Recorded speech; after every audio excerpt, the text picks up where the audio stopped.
आमतौर पर यहाँ कहा जाता है कि मृत्यु हो गई तो सब समाप्त हो गया, चिता के साथ ही सब स्वाहा हो गया। लेकिन हमारे वेद, पुराण, धर्मग्रंथ और दर्शन इस बात को नहीं मानते। इनके अनुसार चिता पर जलने पर तो केवल देह का अंत होता है। 5 चीजें ऐसी हैं जो शरीर के जल जाने पर भी शेष रह जाती है और आत्मा के साथ पंचतत्व में लीन हो जाती है।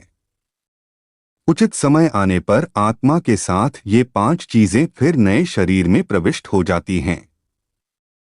कामना मनुष्य और दूसरे जीवों को फिर से नए शरीर को धारण करने में सहयोग करती है। कामना के अनुसार ही मनुष्य को अपना नया शरीर मिलता है। मृत्यु के समय मनुष्य जिन जिन चीजों को सोचता है वह कामना उसके साथ चली जाती है और उसकी पूर्ति के लिए फिर से जीव से शरीर में लौटना पड़ता है। इसलिए धर्म ग्रंथों में कहा गया है कि मृत्यु करीब आने पर सब चीजों की इच्छा त्याग करके ब्रह्मा का ध्यान करना चाहिए। अगर कामना लिए चले गए तो फिर नए शरीर में लौटना पड़ेगा। कामना का साथी वासना है। यह ऐसी चीज है जिसका कोई अंत नहीं है। मृत्युशैया पर भी लोग वासना से मुक्त नहीं हो पाते हैं। सांसारिक सुख की चाहत ही वासना है। मनुष्य मरते समय भी अपने जीवन साथी, बच्चों, परिवारजनों के बारे में सोचता रहता है। उनसे मिलने वाले सुख दुख को सोचता रहता है।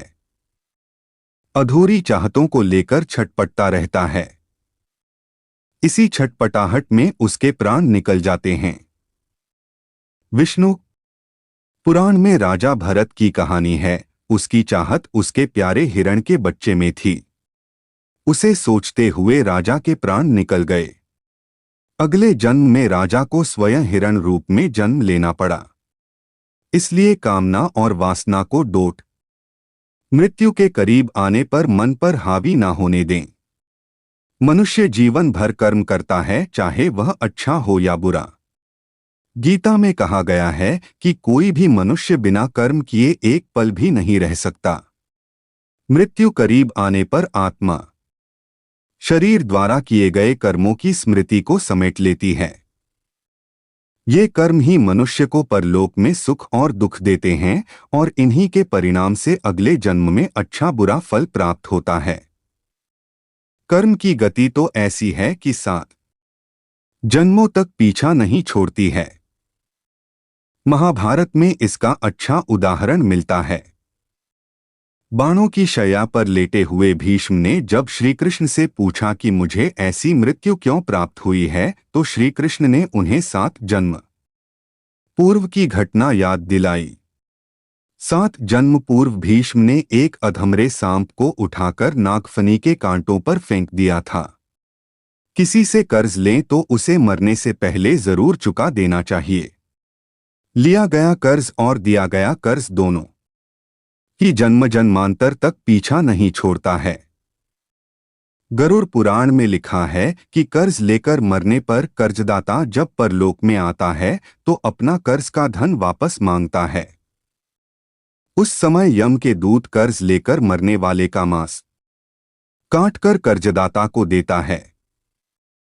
लेकिन कर्ज का बोझ यहीं नहीं उतरता है।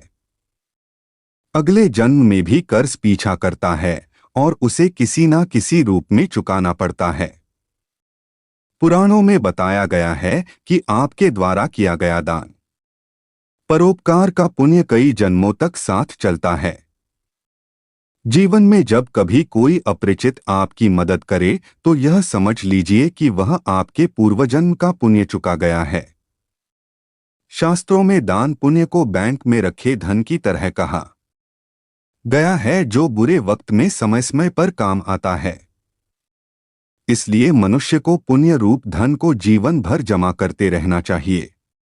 अक्षय तृतीया, अक्षय नवमी, माघ पूर्णिमा, कार्तिक पूर्णिमा, गंगा दशहरा, मकर संक्रांति कुछ ऐसे दिन हैं जिनमें किया गया दान पुण्य कई जन्मों तक व्यक्ति को सुख देता है।